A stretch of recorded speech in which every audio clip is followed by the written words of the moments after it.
Welcome back to the show. Nigeria is looking to resolve issues of unclaimed dividends in the country's capital market while offering foreign investors opportunity to buy and dip in the market via electronic share offerings. So this morning, I had a sit-down one-on-one interview with the head office of the chief economist at the Securities and Exchange Commission, Oke Umiano, who gave me this and a few other sound bites as part of the SEC new rules and amendments looking forward to be implemented in the new year 2020. Take a listen.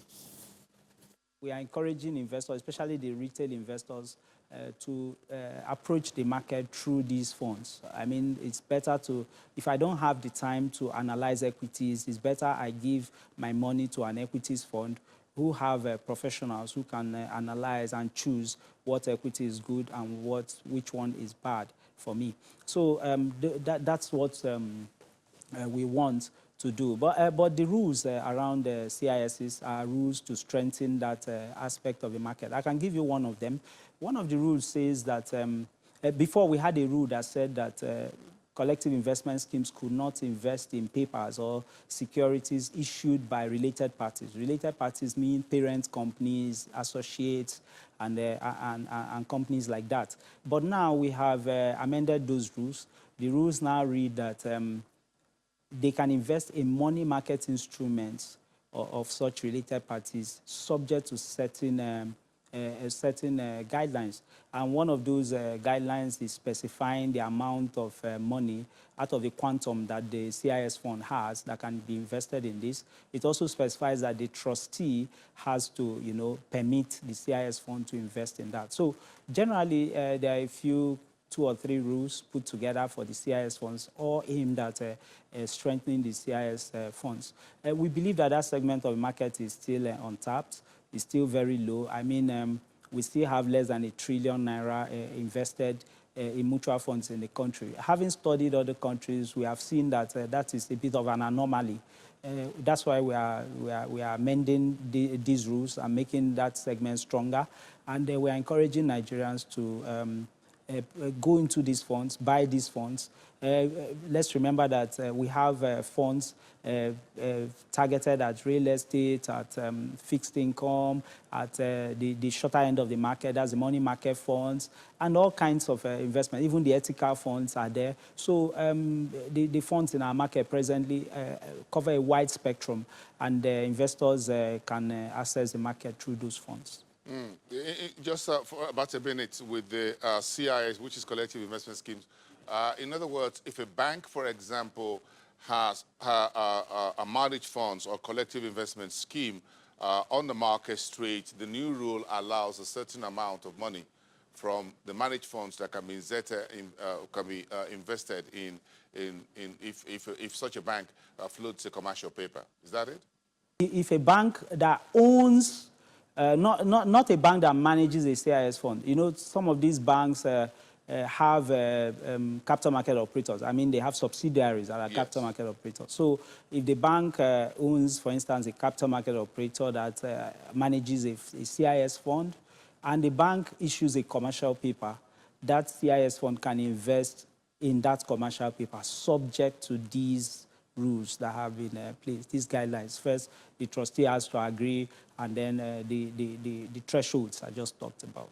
So it makes it clearer, and it makes these capital market operators more able to invest.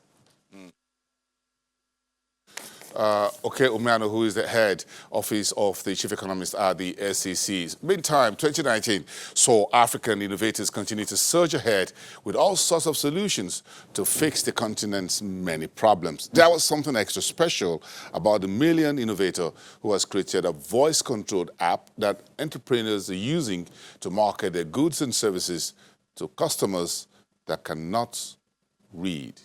See this report. Ada Tembele sells fruits and vegetables on the street in Mali's capital, Bamako. Tembele is amongst a growing number of entrepreneurs who are illiterate but now found a novel way to do business through social media. It's called the Nilani Vocal app. She attracts customers by sending a voice message in Bambara with her store's location, as well as photographs of the fruits and vegetables she has available on the day. Here are your lovely fruits. We have nice ripe oranges, apples, bananas, without forgetting to mention the pineapples. Today we have almost everything to keep you satisfied. So go to the third bridge and you will see me there. She says the app works for her because she didn't go to school and doesn't understand French. Tembele also says her earnings have tripled since she started using the app, which, just like Facebook, provides users the options such as likes and posts. Its interface is available in different local languages. Linali was developed by Mamadou Guro Sidibe, an engineer from Mali. Sidibe got the idea to create the app when the manager of a shop he regularly visits asked him to read a message in French on the chat application Viber. Sidibe took years to develop the app. He left his career in French startups to work on what he says is the world's only voice-based network available in different West African languages such as Bambara and Soninke that are spoken in Mali. He says he wants to create an application that would be used by people who could not read or write, as well as help those who need to share information in French but haven't gone to school to learn it. C'est-à-dire que l'Enali va être un réseau social, donc vocal. I decided Lenali should be a vocal social media app in the local language. So, because I needed to allow people like him, the shop manager, to understand what they were doing when they try to install it. A lot of people get applications installed for them because they can't do it themselves. So it was with that in mind that we created vocal guides, vocal instructions in the local language so people can understand what they are doing. Right up to adding up your profile vocally. If you know how to write, you can put it in writing. If not, you can speak into the application and record it.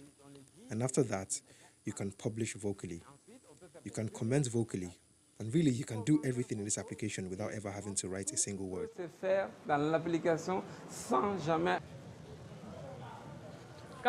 Motorbike sales at Boubacar Sidiki Goita's shop in Bamako went up by 5% this year after he started using a vocal social media application to promote his goods and share information with customers who can't read.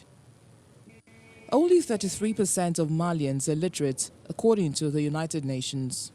The free app, available since January 2017, has 73,500 users and is expected to become profitable when it reaches 200,000 users.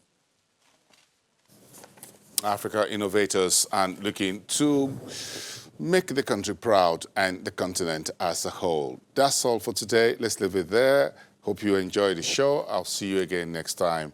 Have a great day, everyone.